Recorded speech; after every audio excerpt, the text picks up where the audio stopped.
ortodokse në Korç, ka thënë këtë gjë. Vëllezër e motra, ka thënë siç për këtë çik shqipçe, se unë kshu flas katunarçe. Ka thënë, shkolla është kundër nesh. Sepse në rast se në shkolla do t'i thonë fëmijëve këtë fjali, që ti rëndësi ka të ndihesh ti mirë me veten. Kjo fjali mund të vrasi 10.000 fëmijë. Po. Si?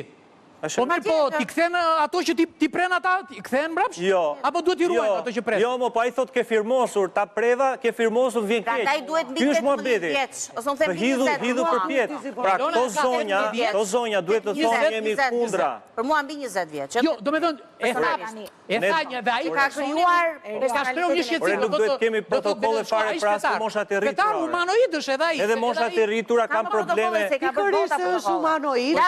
Unë duaj që të bijem në një mendje. Të qenia njerëzore trajtohet me respektin maksimal.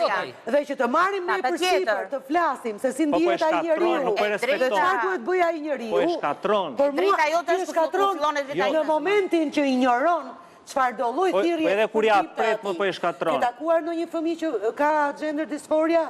Po, më kam takuar, edhe unë kam takuar. Edhe qa i the? Dhe unë jam... Jo, a i ka shtë drejt në ndjesinë e ti. Ja ta themi. Po qa duhet i thua? Ja ta themi. Edhe për prindër që nga gjojnë. Kjo është reale, njërës të tillë ekzistojnë. Ne edhe ku na dhem kokën, po qa, po dhem kokën. Ma bërë pyetje. Ne flasim. Ja, ka unë. Ma bërë pyetje. Po, njërës të tillë ekzistojnë. Kanë një paknajsi me gjinin e tyre. Janë të ngatëruar. Shpesh herë kjo është një fazë... Ngatëruar nga perspektiva jote. Jo, të katuar janë ata se janë me dy organe. Të katuar jemi dhe ne që po bëjmë të debat. Jo se ne jemi me në një. Ata kanë një mos... Heteroseksual, 100% nuk ka. E po, dëgjohë ose me pyte. Si mos pas ka... Të bini rat, jo, s'ka. A dëgjohë. Edhe unë dakoj. A i ka një paknajsi. A i apo jo. A i apo ajo. E tezë bukur ajo. A i apo ajo. Ka një paknajsi me trupin e vetë. Dakord? Tani, pse do ta afirmosh?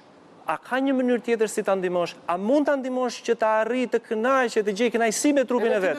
Po si do profesionistët nuk e bëjnë ka? Po pra, tani, nëse profesionistët e bëjnë, kjo quhet një ndihmë apo jo? Je i dhemshur, e dallon pakënaqësinë dhe është fusha e psikologut që do të ndihmojë këtu. Dhe derisa personi të arrijë të pranoj trupin e vetë dhe kjo është edhe me ata që janë të shëndra. Nuk kanë ushqim. Me ata që nuk kanë ushqim, që të bjen dakord me trupin e vetë. Po, qa ti bësh ati që ha ushqim? Ti thuash, ke të drejt, lëre ushqimi vdis. Jo, ti do i thuash, do të të ndihmoj, ta pëlqesh ushqimi. Ta pëlqesh ashtu si unë. Jo, mos si ti, mo, jo, thjesht, ore të hash, më të ushqesh, jeta është e Elona. Po, mo e ndihmon, si se ndihmon. Ai mund të ndihmoj dhe vetë, ai mund të kaloj dhe thjesht... Se ka dëshira seksuale të ndryshme. Unë nuk e kuptova përgjigjen e Kaunit kur e pyet një fëmijë.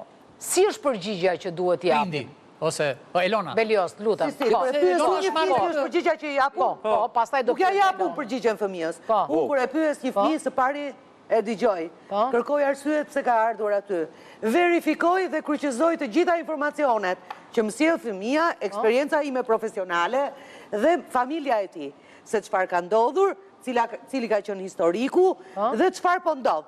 Dhe fëmia pastaj në takimet me profesionistët, sepse psikologjia, se juve edhe këtë e keni në shumica e njerëzve që flasin, e kanë në kuadër të disinformimit, është shkencë multidisciplinare. Ose të informimit saksisht. Dhe mua më çudit vetëm filozofia e zotrisë. Jo, është informim saksisht. Filozofia është e vetmja shkencë që pranon edhe një teori tjetër. Ky është i vetmi. Elona, çfarë